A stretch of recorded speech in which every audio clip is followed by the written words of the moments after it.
je dis toujours bonjour. Je dis toujours bonjour parce que je pense qu'il y a un petit peu de mouvement, des gens qui arrivent, d'autres qui partent et d'autres qui reviennent. Donc bonjour à tous et bienvenue au Café des libraires où je suis, comme vous le savez, une sorte de maîtresse de maison, on va dire ça comme ça. Et puis les vraies personnes importantes, ce sont bien sûr les auteurs ici. Bien sûr, le libraire, c'est le Café des libraires. Donc là, je retrouve David Ray de la librairie à tout livre qui se trouve dans le 12e à tout Paris. À fait, Maëlle. Voilà, contente de te retrouver, David. Et puis, bien sûr, tous les auteurs qui sont sur ce plateau et que l'on va commencer d'abord par saluer. Fernanda Garcia-Lao, bonjour, bienvenue. Ah oui, si. Bonjour. Mais vous parlez français ? Un petit peu. Oui, c'est joli. En tout cas, vous avez auprès de vous Louisa Galas qui va vous aider au cas où vous auriez quelques difficultés dans la langue. À côté de moi, je regarde dans quelle ordre je vais. À côté de moi, voilà, ici le monsieur qui est très sérieux là, qui a un air même sévère, je dirais presque. Ça... Il est très sévère. Il faut ouvrir tous les micros, je crois, Jean-Michel. Alan Pauls, qui va nous présenter son livre « Histoire des cheveux » paru chez Bourgois. Et puis, nous avons ici, juste à ma gauche, Jonathan Dee pour La Fabrique des illusions, paru aux éditions Plomb et qui sera traduit par Catherine Béziat. Bienvenue à vous aussi. Et je vais me tourner maintenant vers Rebecca Mackay, qui a écrit un livre qui s'intitule « Chapardeuse ». Ce n'est pas un mot qu'on utilise souvent, mais je le trouve très joli. « Chapardeuse », un livre paru aux éditions Gallimard et dont l'interprète s'appelle Lucille Chevalier. Alors, je vais dire sur ce plateau juste un mot pour vous rappeler que toutes les interprètes et femmes ou hommes, viennent tous ici bénévolement. C'est assez rare pour le signaler. Bénévolement pour traduire les auteurs, par amour, je crois, de la littérature et des écrivains. Donc, je pense qu'on leur doit un grand coup de chapeau, et particulièrement à Lucille, je vais vous le dire, parce que c'est son anniversaire aujourd'hui. Happy birthday! Voilà. On ne dit pas quel âge elle a. Hein. Non, absolument pas. Voilà, eh bien, mon cher David, on va commencer donc, comme on l'a prévu, avec justement Rebecca Mackay, qui vit au nord de Chicago, si on m'a donné de bonnes informations. Chapardeuse a fait partie de la sélection des meilleurs romans 2011 du Chicago Magazine. C'est la première fois que vous avez un livre traduit en français? Yes, yeah. Just a few weeks ago, the book came out in French. Oui, c'est la première fois, il est paru juste il y a quelques semaines en France. Voilà, et il a été traduit par Samuel Todd. Voilà. Alors, Chapardeuse, de quoi s'agit-il, David? Alors, justement, Rebecca Mackay, vous nous arrivez avec ce roman rafraîchissant, réjouissant, où l'on voit une jeune bibliothécaire littéralement fuguer, avec sous le bras un jeune garçon dont la famille évangéliste fanatique veut absolument faire participer à un programme de réorientation sexuelle. Imaginez donc, le garçon a la voix aiguë et il lit des livres. C'est un livre construit à la façon d'un road movie, un Thelma et Louise tendre et effréné. Je vais vous laisser en parler plus profondément. Tout d'abord, pourquoi ce titre de Chapardeuse ? It was actually a title that didn't come to me until the book was completed. It had a few other titles as I was working, all of which I knew were temporary. And it came time, I suddenly had to choose a title because I was about to have a short story aired on the radio. And as they introduced it, they were going to say, she has just completed a book called whatever it was called, and it would be right before we were going to sell it to editors. And so my agent said, you have to think of a name today. Oui, c'est un titre qui m'est venu seulement à la fin de la phase d'écriture. Il y a eu d'autres titres pendant que j'écrivais, mais je savais qu'ils étaient tous temporaires seulement. Et j'ai soudain été obligée de choisir un titre lorsque l'une de mes nouvelles a été lue à la radio et il y avait une petite introduction à cette nouvelle disant une nouvelle de Rebecca Mackay qui vient de terminer un livre intitulé, et là il fallait bien choisir un titre, et puis également lorsqu'on va voir les éditeurs pour essayer d'être publié, il faut avoir un titre à proposer. And so in desperation, I turned on my computer and I started scrolling through the document, thinking maybe I'd see a word or a phrase that would be a good title. And I saw the name of a children's book that's very classic in America called The Borrowers by Mary Norton. And I don't know if it's known in France or if it has a different title. And I'd chosen to put that book in the novel for a reason, because I wanted that resonance. It's about these little people who live in the wall and steal things. But this was the book that this librarian had been reading to her children in the library right before she ran away with this child. And I saw that as I scrolled through my document, and I thought, that's the title. Et j'étais donc désespérément à la recherche d'un titre, alors j'ai allumé mon ordinateur et j'ai commencé à fouiller parmi les documents en me disant je vais peut-être trouver un mot, une phrase qui va vraiment me parler. Et j'ai vu le titre de ce livre pour enfants qui s'appelle « Les chapardeurs ». Et j'ai décidé alors d'intégrer ce livre au roman pour avoir cet effet d'écho, puisque les chapardeurs, dans ce livre pour enfants, ce sont de petits êtres qui vivent dans les murs et qui commettent des vols. Et j'ai choisi ce livre, c'est le livre que la bibliothécaire lit aux enfants lors de son atelier avant de s'enfuir avec le petit garçon. And the more I thought about it, the more resonances it had. The child has borrowed books from the library. The librarian borrows him. But she also borrows from other narrative styles. She sometimes starts narrating in the style of certain classic children's books. And there are ways that people appropriate each other's life stories within this book, ways that her own father, who came to America from Russia, borrowed other stories instead of his own, which he felt was too shameful. So the more I thought about it, the more it related to almost everyone in the book and also my own style of narration. Et donc, plus je réfléchissais à ce titre de chapardeuse et plus ça avait vraiment un sens, ça faisait écho à tout ce qu'il y avait dans le livre, puisque le jeune garçon emprunte des livres de la bibliothèque, la bibliothécaire l'emprunte, lui, le jeune garçon, et tout au long du livre, en fait, j'emprunte différents styles de narration. Et il y a également les personnages qui s'approprient les histoires des vies les uns des autres. Et le père du personnage principal, le père de la bibliothécaire, il emprunte également d'autres histoires que la sienne parce qu'il trouve que l'histoire de sa vie à lui, il en a honte. Donc tout le monde emprunte à tout le monde et donc cela correspond à tous les personnages de l'histoire et également à mon propre style d'écriture.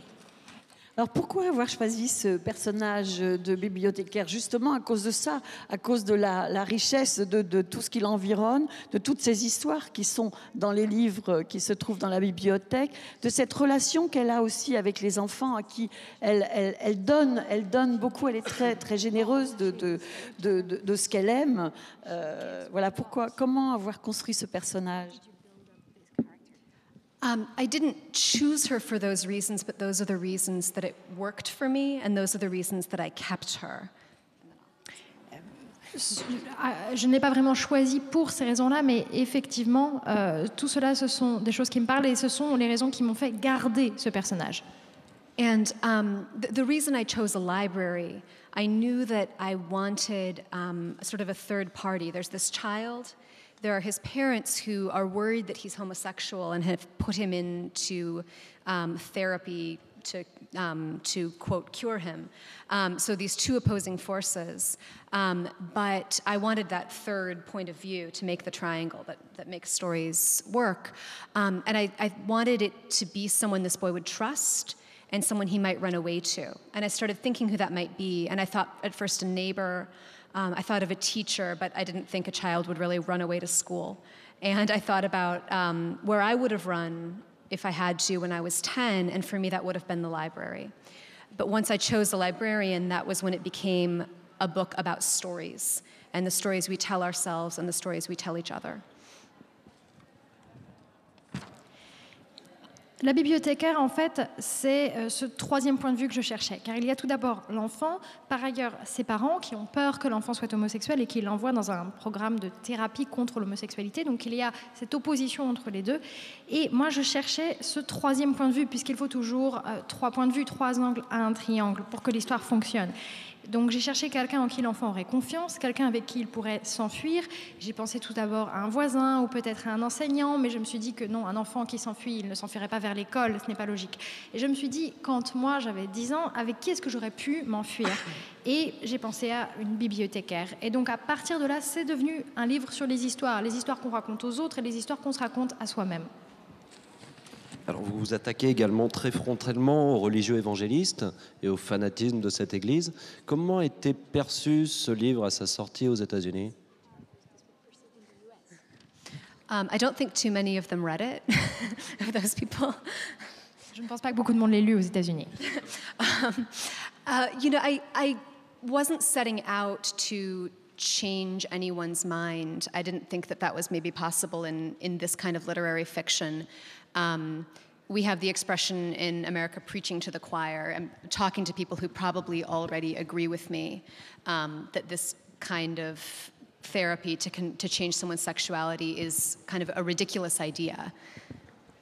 Oui, je ne pense pas que beaucoup d'évangélistes intégrités lu en fait ce livre. Je ne cherche pas dans mon livre à changer la mentalité des gens. Je pense que les gens qui lisent mon livre en fait pensent déjà un petit peu de cette manière. Je prêche des convaincus dans un sens, des gens qui pensent déjà que ce type de programme de réhabilitation c'est vraiment quelque chose de très choquant. And most of the response that I've gotten has been from people who feel empathy for the child. I think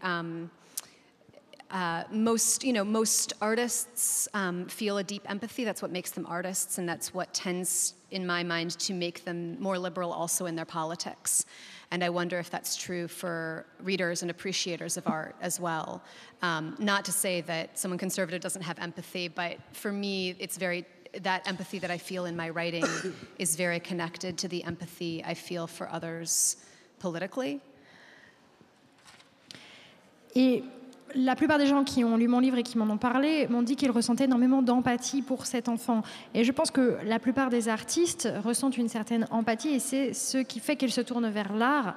Et c'est peut-être pour cela qu'ils sont également libéraux dans leurs opinions et dans leurs opinions politiques. Et je pense qu'en tant que lecteur, ceux qui me lisent ressentent cette empathie. Bon, je ne dis pas que quelqu'un de très pieux n'ait pas de l'empathie également, mais je pense que c'est cette empathie qui m'a poussée à me tourner vers ce type d'écriture. And that said, once in a while I will see a review, especially online, that says, I didn't like this book and I don't see what's wrong with anti-gay therapy. And I think, well, you were not the right reader for this book, probably. Et j'ai lu un commentaire laissé sur Internet par quelqu'un qui avait lu le livre et qui a déclaré « Je n'aime pas ce livre et je ne vois pas quel est le problème, je ne vois pas en quoi les thérapies anti-homosexualité sont mauvaises. » Et je me suis dit « Bon, cette personne n'était pas le bon lecteur pour ce livre. » Mais nous, ici, nous n'avons que des bons lecteurs qui vont découvrir votre livre qui s'intitule « Chapardeuse », qui est paru chez Gallimard, qui a été traduit par Samuel Todd. Et je rappelle votre nom, Rebecca Makkai. Voilà. Et on va enchaîner avec un autre livre, alors bien sûr beaucoup plus petit. Pardon, je ne peux plus parler. Alors, Fernanda Garcia-Lao, vous êtes née à Mendoza, en Argentine.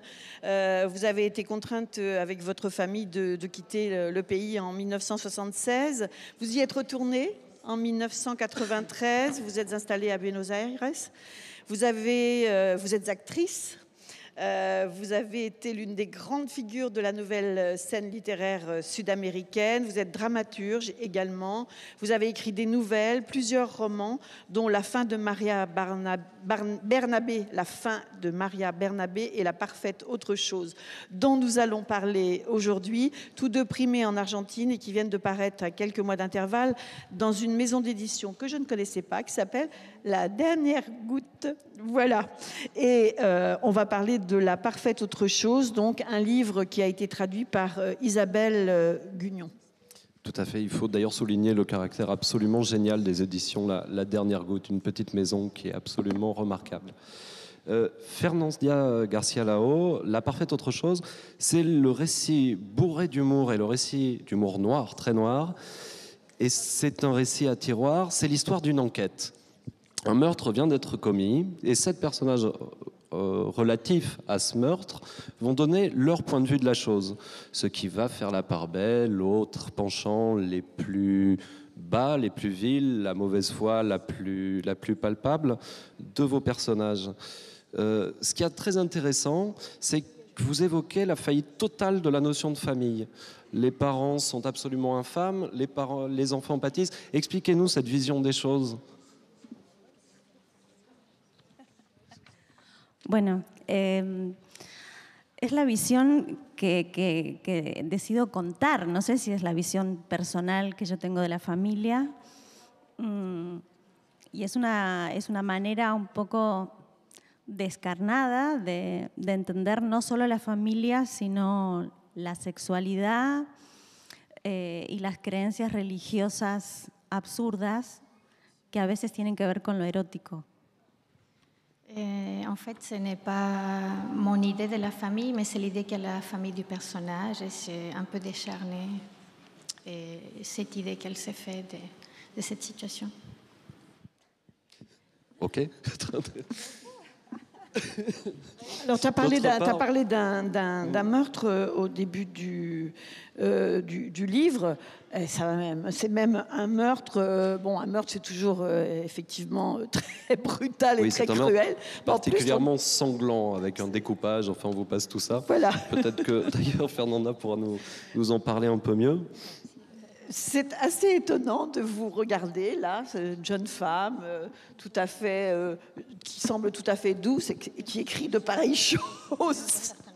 Vous vous défoulez dans ce livre. Bueno, sí, no sé si hay que ser maldito en la vida para escribir como un maldito. Me parece que al revés, mi optimismo, digamos, me permite ser negra. Je ne crois pas qu'il faille être maudit. Oui. D'accord. Je ne crois pas qu'il faille être maudit dans la vie pour écrire des choses pareilles. On peut le faire sans être comme ça. Bueno, yo soy argentina, vivo en un país caótico. En mi familia, mi padre murió accidentalmente y el accidente es parte de mi creencia. Je suis argentine et mon père est mort d'une façon assez tragique, et donc tout cela fait partie de mes croyances. Alors, d'autre part, les personnages masculins sont particulièrement détestables dans votre livre. Ils sont absolument infâmes. Non, c'est vrai. Et pourquoi avoir poussé justement cette caricature de la masculinité chez vos personnages? Je pense notamment au cas d'Adolfo. Bueno, Adolfo apareció miserable desde la primera palabra. Adolphe est toujours misérable depuis son dernier mot. Y yo lo dejé ser. Son premier mot, pardon. Et je le laissé faire. Y necesitaba una persona detestable para que funcionara la fábula. J'avais besoin d'un personnage détestable pour que la fable fonctionne.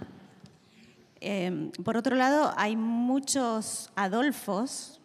D'autre part, il y a beaucoup d'Adolphe en América Latina. En Amérique latine. Que matan a sus mujeres. Qui tuent leurs femmes. Sin ningún sentido del humor. Et sans aucun sens de l'humour. Así que le aporté algo interesante, digo, a este monstruo. Oui, j'ai donné quelque chose d'intéressant à ces monstres. Je pense peut-être aussi que la construction du livre, le fait que vous ayez choisi 7 chapitres, 7 voix différentes, racontant la même histoire, mais évidemment vécue différemment par chacune des personnes, est particulièrement intéressante. Bon, merci. Es una historia de versiones, que es como la historia argentina. C'est une histoire de différentes versions, comme l'histoire de l'Argentine. Y me gustaba jugar además con la oralidad de 7 personajes diferentes. Et j'aimais jouer avec l'oralité de 7 personnages différents. encontrando como la manera de decir y de desdecir. En trouvant la manière de dire et de ne pas dire. Y por eso está construido como una especie de rompecabezas. Et c'est pour ça que c'est construit comme si c'était un puzzle. Pero donde las fichas no coinciden. Mais les fiches ne coïncident pas, les pièces ne coïncident pas. Il y a un désir de transcendance impossible pour les 7 personnages. Et quelqu'un a un désir fondamental qui les fait tomber.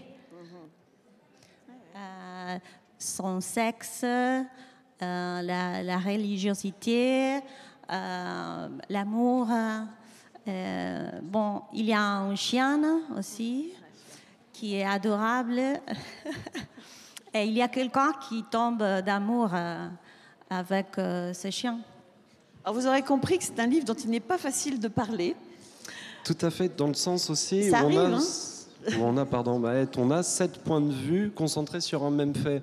Donc on arrive à une sorte de déformation totale du réel. Est-ce que c'est une sorte d'apologie du travail de fiction, une manière détournée de nous dire que tout est un peu fictionnel ?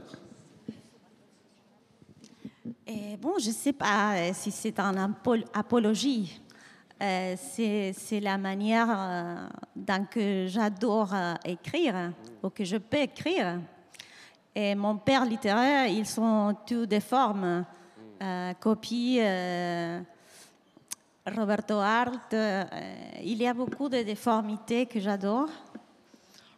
Et d'un l'autre côté, comme je fais du théâtre, il y a une nécessité de me demander qu'est-ce qui fait que chacun puisse bouger? ¿Cuál es el eje por el cual Quel est l'axe par lequel uno decide mentir, quelqu'un décide de mentir, o morir, ou mourir, o amar? ou aimer? Voilà, je rappelle le titre, La parfaite autre chose, de Fernanda Garcia Lao, paru aux éditions La Dernière Goutte et traduit donc de l'espagnol argentin par Isabelle Gugnon. On arrive maintenant à Alan Pauls, et là, les interprètes vont un petit peu, non, même pas se reposer, parce qu'elle raconte aux autres auteurs ce que l'on va dire avec vous, Alan Pauls.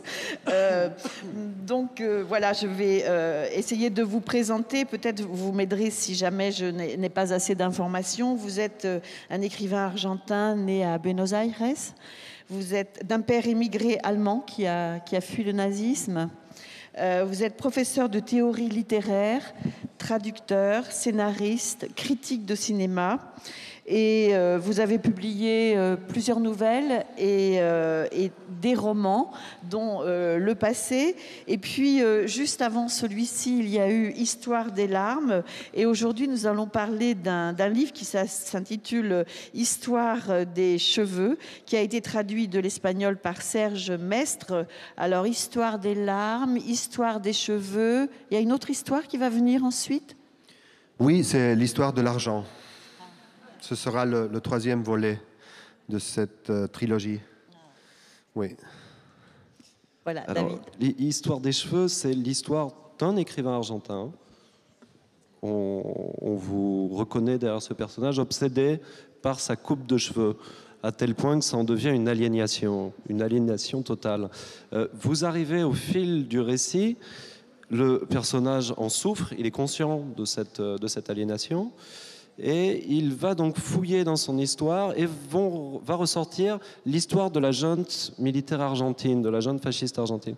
Comment en êtes-vous arrivé à partir de cette histoire d'obsession capillaire pour en arriver là? Comment avez-vous construit tout ça? Je crois que la réflexion sur les années 70 en Argentine était présente au début, non seulement du roman, mais au début de la trilogie. C'est ça, parce que les 3 livres, les 3 petits romans tournent autour des années 70 en Argentine, surtout la première partie de la décennie, c'est-à-dire la partie la plus révolutionnaire, si l'on veut, ou au moins la partie où le rêve de la révolution était encore solide, si l'on peut dire. Et donc j'ai pris ces trois éléments, les larmes, les cheveux et l'argent, comme des sortes de fossiles historiques. C'est-à-dire j'ai essayé de lire une époque dans ces éléments, dans ces fossiles, les larmes, les cheveux et l'argent, justement parce que ce sont trois choses qui semblent assez arbitraires, mais qui quand même partagent quelque chose que je trouve très important pour parler de l'Argentine de ces années-là, c'est que ce sont trois choses qu'on perd. Larmes, cheveux et argent. Surtout dans mon cas, argent, malheureusement. Mais... Parce que les cheveux, c'est superbe. Hein. Oui, c'est une perruque, mais ça va. Pour l'instant, ça va.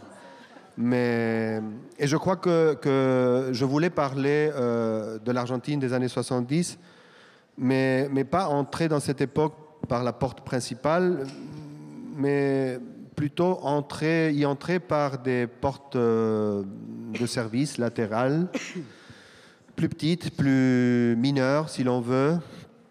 Et dans le cas de l'histoire des cheveux, ce que je voulais, c'était prendre un élément comme les cheveux, qui est un élément apparemment frivole, superflu, et essayer d'explorer cet élément comme si c'était quelque chose de effectivement transcendant, quelque chose de décisif, de crucial. Et je prends les cheveux dans les années 70 comme si c'était un champ de bataille de politique, comme la société l'était à cette époque-là.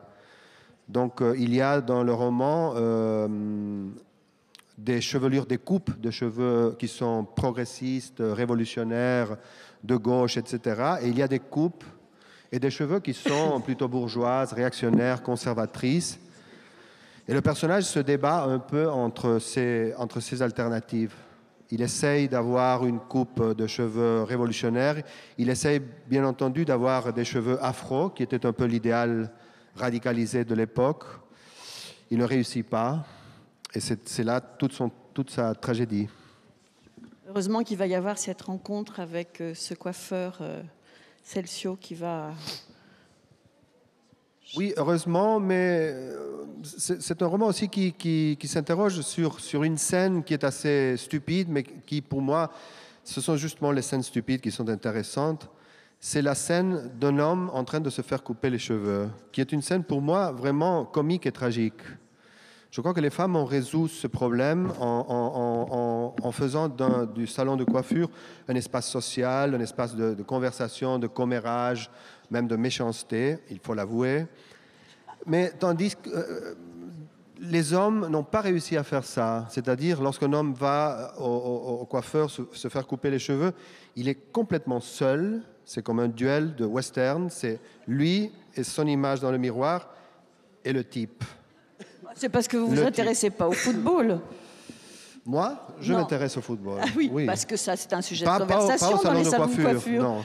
Mais je crois que c'est un problème beaucoup plus intime, beaucoup plus compliqué pour les hommes. C'est un moment, c'est-à-dire on fait confiance, on confie sa tête à une paire de mains de quelqu'un qu'on ne connaît pas. Et on portera cette tête-là, sculptée par cet inconnu, pendant un mois. Donc, on sera défini par cette catastrophe pendant un mois sans pouvoir rien faire. C'est irréversible. Alors, le roman aussi tout le temps entre ce côté complètement de farce, de ridicule, et un côté complètement tragique, parce que les cheveux sont dans le roman un élément qui fonctionne à plusieurs niveaux. C'est-à-dire, il y a les cheveux politiques, il y a ces cheveux frivoles, superflus, et il y a aussi les cheveux qu'on perd dans la maladie, les cheveux qu'on envie, les cheveux qui sont un fétiche, etc., etc. Donc aller chez le coiffeur, c'est une métaphore du courage politique dans cette œuvre. Peut-être. C'est aussi une métaphore d'un suicide. C'est-à-dire, c'est aussi la métaphore d'une recherche d'une image narcissique pleine. Ça peut fonctionner à plusieurs niveaux. Moi, ce que je trouve quand même fascinant, c'est de trouver cette histoire, de partir des cheveux, parce que les larmes, on peut comprendre, les larmes avec voilà, la vie, etc. L'argent, on peut comprendre aussi, mais le cheveu, je trouve ça extraordinaire. Qu'est-ce qui a fait le déclic comme ça? Les cheveux, c'est quelque chose de très important. Je cite dans le roman un petit film que Agnès Varda, la réalisatrice française, a fait en Californie dans les fin des années 60. Elle est allée en Californie pour interviewer les Black Panthers, qui à ce moment-là entouraient d'une façon assez menaçante une prison californienne où était emprisonné Eldridge Cleaver, un des leaders des Black Panthers. C'est un tout petit film, très militant, très de gauche, très radicalisé.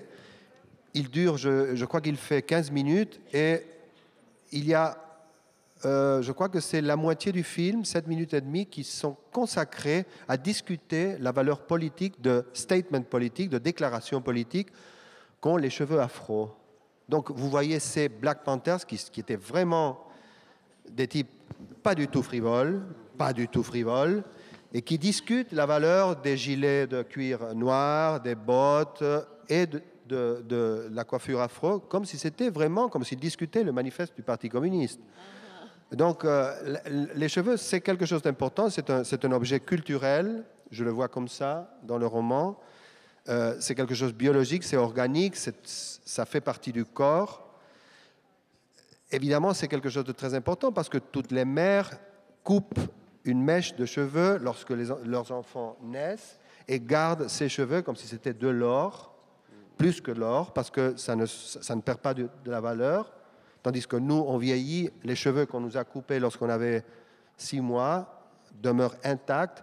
Donc c'est quelque chose de très important. J'aime beaucoup découvrir l'importance des trucs complètement stupides. C'est un peu mon travail. Je suis désolé. Ne le soyez pas. Non, c'est réjouissant. Soyez pas désolé, franchement. C'est très réjouissant. Histoire des cheveux, donc d'Alan Pauls. Prochainement, donc, Histoire de l'argent. Dans quelques temps, il sortira aussi. Il est sorti déjà. Non, il va sortir en mars en espagnol. Et j'espère qu'il sortira bientôt en français. Chez Bourgois. Et bravo pour votre français. Hein. Ah, merci. Magnifique. Hein. Voilà. Donc, on va passer au livre suivant, celui de Jonathan Dee, La fabrique des illusions, paru aux éditions Plomb et traduit par Elisabeth Pellart. Jonathan Dee enseigne l'écriture à l'Université de Columbia. Il écrit pour le New York Times Magazine, la revue Harper's. Pas seulement des articles littéraires, d'ailleurs. Vous n'écrivez pas seulement des articles littéraires. Yes, I do. In the last 10 or 12 years, I've written regularly for the New York Times Magazine, and they've been kind enough to send me to places in the world that I would otherwise never be able to see. I think the most recent piece I did for them was about gay rappers in New Orleans, for instance. And, you know, as a middle-aged novelist, this is not the circle in which I normally move. So it's been a wonderful help to me, just as a human being, but also as a novelist. Oui, en effet, ça fait depuis 10 à 12 ans que le magazine New York Times m'envoie un peu partout dans le monde. Ils ont la gentillesse de m'envoyer dans des endroits où je n'aurais jamais mis les pieds sinon. Et notamment, j'ai fait pour un article assez récemment sur les rappeurs gays de la Nouvelle-Orléans. Alors, moi, je suis un homme entre deux âges et c'est pas vraiment mon cercle, a priori. Donc c'est formidable. J'ai vraiment la possibilité de voir des trucs super. Voilà, donc nous allons parler aujourd'hui de ce livre ici. Alors le premier d'abord, je voulais dire, oui, Les Privilèges, votre premier roman traduit en français a eu un très très grand succès ici, et il se déroulait dans le monde de la banque. Et ce nouveau livre dont nous allons parler aujourd'hui se passe dans le monde de la publicité. Je vais laisser à David le soin de nous en dire un mot pour présenter un petit peu cette histoire. C'est un roman à l'intrigue extrêmement complexe. La fabrique des illusions, on l'a compris, c'est ce que Jonathan Dee appelle la publicité, mais c'est surtout une histoire d'amour, l'histoire de Molly et de John. Pouvez-vous nous parler de cette histoire d'amour, Jonathan Dee? Yes, well, it's funny. You'd think that at this point in my career I would have a better idea what I'm doing, but it happens almost every time that what I think are two ideas, gradually I figure out that they're the same idea. In the case of La Fabrique des Illusions, I thought there was a love story that I wanted to write, a love triangle that I wanted to write, in particular about a man who loses his great first love and then meets her later in life. And then I thought there was this other book I wanted to write about the worlds of art and advertising. And I think after you think about these things at some length, you realize there's a reason you had both these ideas at the same time. Oui, on pourrait croire à l'âge que j'ai atteint que je saurais ce que je fais dans la vie. Or, c'est souvent pas du tout le cas. Là, souvent, il arrive que j'ai deux idées et que je suis absolument persuadée que ce sont deux idées séparées et en fait, ce sont qu'une seule et même idée. Là, j'avais l'idée d'écrire un roman sur un triangle amoureux, un homme qui vit un très grand amour et qui le retrouve plusieurs années plus tard. Et je voulais également écrire un roman sur la publicité et sur l'art. Et en fait, je me suis très vite aperçue que ce n'était qu'une seule et même idée. Juste quand même camper le décor, l'histoire se passe dans les années 80-90, je crois, et ça se passe donc dans une ville qui s'appelle Ulster, et qui est une ville qui a été extrêmement prospère et qui est en train de décliner. Elle était très prospère parce que la société IBM s'y était installée, c'est cela ? Yes, that's where the action of the novel begins, in a town whose whole life depended on the continued prosperity of one corporation. And then the corporation prospers to the extent that it picks up and moves on. The town itself and its citizens are left to fend for themselves. So this becomes a bit of an American story in miniature, but it also gives one of the book's main characters, Molly, a place to escape from. Oui, en fait, c'est vrai que le livre commence dans une ville qui est extrêmement dépendante de la prospérité de la grande entreprise locale. Et cette entreprise a tellement de succès qu'elle finit par s'en aller et laisser à l'abandon la ville et ses habitants. Donc c'est un petit peu les États-Unis en miniature, mais c'est aussi un endroit dont va vouloir s'échapper le personnage Molly. Au-delà de ça, c'est aussi une critique très âpre du culte de la réussite. Une notion qu'on pourrait qualifier en Europe de très américaine. C'était important pour vous de dénoncer ce culte ?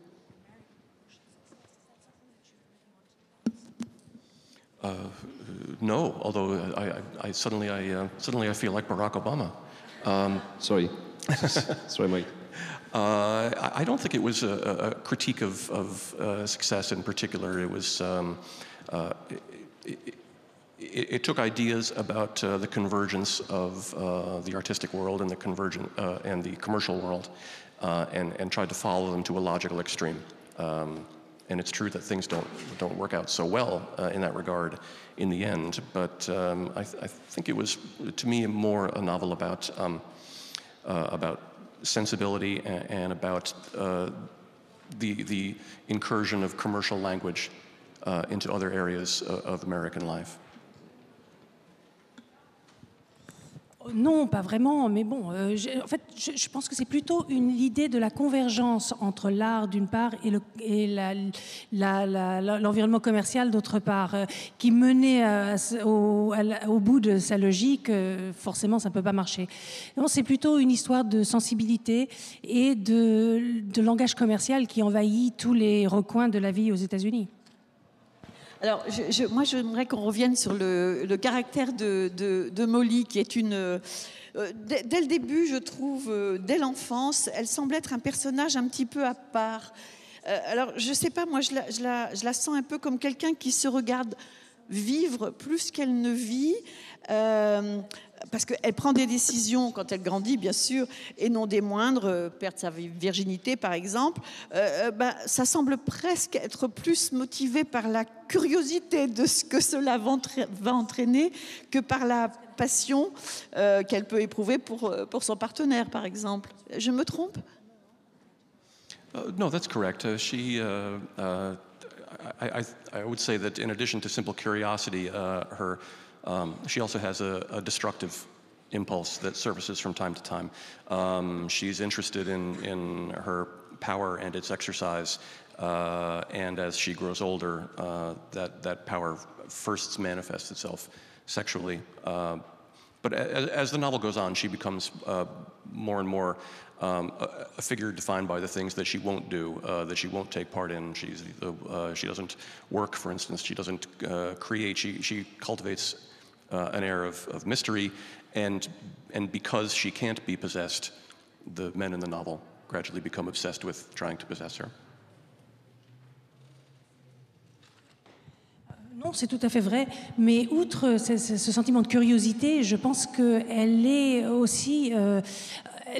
c'est le pouvoir et l'exercice du pouvoir qui la fascine. C'est vrai qu'il y a quand même des impulsions d'autodestruction qui apparaissent de temps en temps.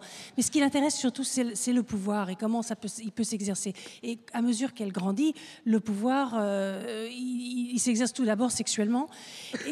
Mais à mesure que le roman avance, il y a un certain nombre d'éléments aussi qui la définissent et qui sont simplement des refus. Elle refuse, par exemple, de travailler.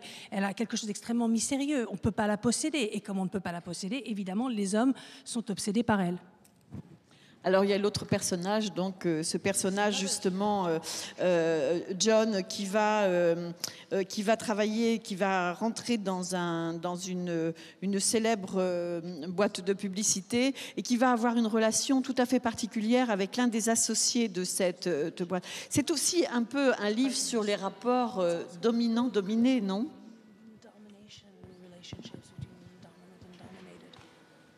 That's true. The third character in the triangle that we haven't talked about, whose name is Mal, he's the charismatic figure. He's the guru, and certainly in the case of John, he comes to dominate him mostly through the force of his conviction. He's a man who thinks he sees the future when it comes to the marriage of art and the commercial world. And his certainty is such, the power of his personality is such, that yes, he dominates John to the point even of invading his personal life and threatening his great love. Oui, en effet. Et on n'a pas parlé du troisième personnage dans ce triangle amoureux, Nicholas Mao, qui est le gourou, le personnage charismatique. Et John, lui, va finir par être complètement dominé par la force de conviction de ce gourou, notamment dans le domaine de la convergence de l'art et de la publicité et du commercial. Et d'ailleurs, on en revient, c'est encore un personnage fanatique, fou de Dieu, à sa manière, comme dans le roman de Rebecca Makkai. Vous sentez une urgence à dénoncer ce type de comportement dans la littérature américaine actuelle ?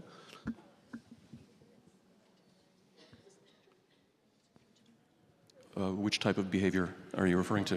Quel type de comportement ? De fanatique, religieux.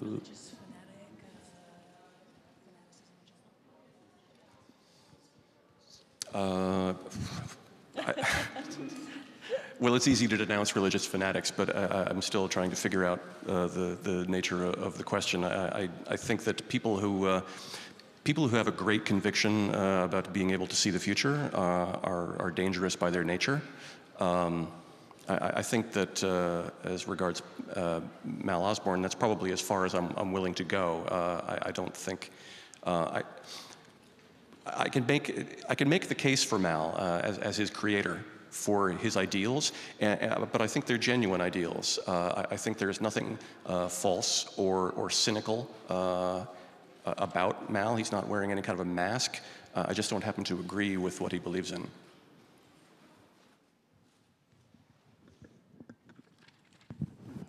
Oui, non, c'est facile de dénoncer le fondamentalisme. D'ailleurs, mais ce qui est plus intéressant, c'est de se poser la question de sa nature.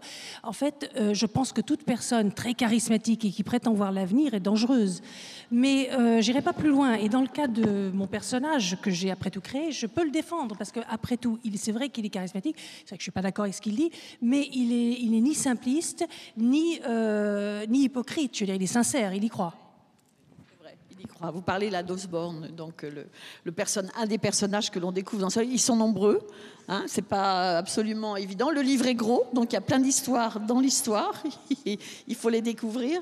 Et voilà, je pense que le mieux, c'est peut-être de lire cette Fabrique des illusions. C'était le même titre en anglais? J'ai pas regardé. The title in English was Palladio, which is, of course, in addition to being the name of the famous architect, is the name of the agency slash artist colony that Mal tries to establish. My marvelous French editor let me know that was a title that might not translate well in France, and came up with a few suggestions for an alternate title. I'm happy to give her credit for this one. It was the best, and in fact, I've come to think it's better than my original, frankly. Non, en fait, l'original anglais s'appelle Palladio, du nom de l'architecte, et aussi du nom de l'agence, entre guillemets, également en colonie d'artistes, que crée le personnage de Mal. Et donc, c'est mon éditeur français qui m'a expliqué que ce titre-là ne passerait pas, et qui a fait un certain nombre de suggestions, et finalement, c'est elle qui peut avoir le mérite du choix du titre, qui finalement est presque mieux que celui que j'avais choisi moi-même. Ah, les éditeurs sont forts parfois. Non, mais c'est vrai que c'est un très joli titre, La Fabrique des illusions. Donc, c'est un livre qui est paru aux éditions Plomb et qui a été traduit de l'anglais par Anouk Neuhoff. Et je le montre à la caméra. Il est très blanc, alors il brille un petit peu. Je pense qu'on le voit quand même. Voilà. Eh bien, on va terminer ce plateau en rappelant peut-être tous les titres des livres. Et que surtout, tous les auteurs sont en dédicace ce soir, il me semble, pour la nuit américaine. Donc n'hésitez pas à faire signer vos exemplaires. C'est vrai, c'est une bonne idée de rappeler ça, David. Ils vont peut-être aussi signer là tout de suite dans la librairie volante. Mais donc ce soir, le festival ne ferme qu'à 21h. À 21h. Donc il y aura tous les auteurs qui ne sont pas sur les plateaux, parce que nous, on continue jusqu'à 21h, en signature donc dans le Salon du Livre. Voilà, donc je rappelle les autres livres et les autres titres. Celui d'Alan Pauls, Histoire des cheveux, paru aux éditions Bourgois, et qui est traduit de l'espagnol par Serge Mestre. Celui de Rebecca Mackay, Chapardeuse, paru aux éditions Gallimard et traduit de l'anglais par Samuel Todd. Et puis le livre de Fernanda Garcia Lao. C'est parce qu'il y a le Lao à la fin, alors je comprime. Fernanda Garcia Lao, qui s'intitule La parfaite autre chose. J'aime bien aussi, c'est un joli titre, traduit de l'espagnol par Isabelle Gugnon et sorti aux éditions La Dernière Goutte. Voilà, il n'y a plus qu'à aller faire signer vos livres par les auteurs.